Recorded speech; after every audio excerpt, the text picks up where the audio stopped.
कहानी देवी माँ से मजाक। कोई 600 वर्ष पुरानी बात है। विजयनगर का साम्राज्य सारी दुनिया में प्रसिद्ध था।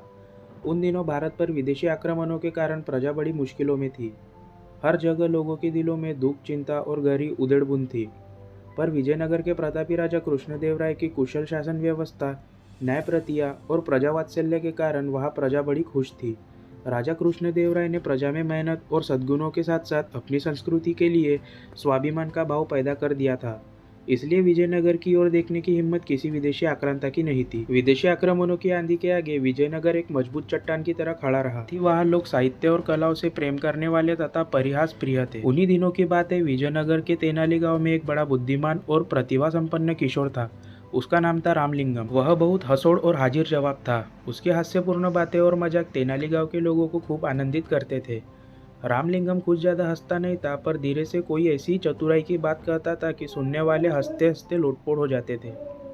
उसकी बातों में छुपा हुआ व्यंग और बड़ी सूझबूझ होती थी। इसलिए वह जिसका भी मजाक उड़ाता, वह शख्स भी द्वेष भूलकर औरों के साथ खिलखिलाकर हंसने लगता था। यहाँ तक कि अक्सर राह चलते लोग भी रामलिंगम की कोई चतुराई की बात सुनकर हंसते हंसते लोटपोट हो जाते। अब तो गांव के लोग कहने लगे थे, बड़ा अद्भुत है यह बालक।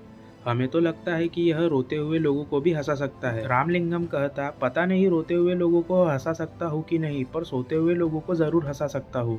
सुनकर आसपास के खड़े लोग ठहाठहाकर हंसने लगे। यहाँ तक कि तेनाली गांव में जो लोग बाहर से आते, उन्हें भी गांव के लोग रामलिंगम के अजब गजब किस्से और कारनामे सुनाया करते थे। सुनकर वे भी खिलखिलाकर हंसने लगते थे और कहते, तब तो यह रामलिंगम सच में अद्भुत है।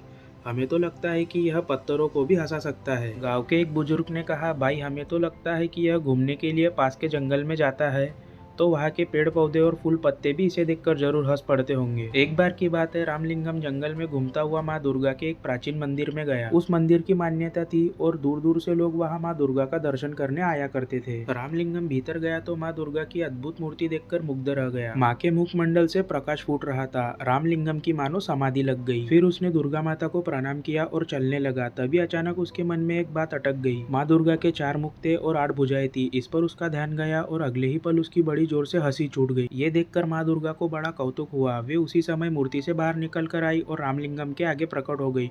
बोली, बालक तू हंसता क्यों है? रामलिंगम माँ दुर्गा को साक्षात सामने देखकर एक पल के लिए तो सहम गया, पर फिर हंसते हुए बोला, क्षमा करे माँ, एक बात याद आ गई इसलिए हंस रहा हूँ। कौन सी बात, बता तो भला, माँ दुर्गा ने पूछा। इस पर रामलिंगम ने हंसते हुए जवाब दिया, माँ मेरी तो सिर्फ एक ही नाक है, पर जब जुकाम हो जाता है तो मुझे बड़ी मुसीबत आती है। आपके तो 4-4 मुख है और भुजाएं भी 8 है, तो जब जुकाम हो जाता होगा तो आपको और भी ज्यादा मुसीबत। रामलिंगम की बात पूरी होने से पहले ही माँ दुर्गा खिलखिलाकर हंस पड़ी। बोली, हट पगले, तू तो माँ से भी मजाक करता है। फिर हंसते हुए उन्होंने कहा, पर आज मैं समझ गई हूँ तुझमें हास्य की बड़ी अनोखी सिद्धि है। अपनी सूझबूझ और हास्य के बल पर तू नाम कमाएगा और बड़े बड़े काम करेगा, पर एक बात याद रख, अपनी इस हास्य वृत्ति का किसी को दुख देने के लिए प्रयोग मत करना। सबको हंसाना और दूसरों की भलाई के काम करना। जा तू राजा कृष्णदेव राय के दरबार में जा, वही तेरी प्रतिभा का पूरा सम्मान करेंगे।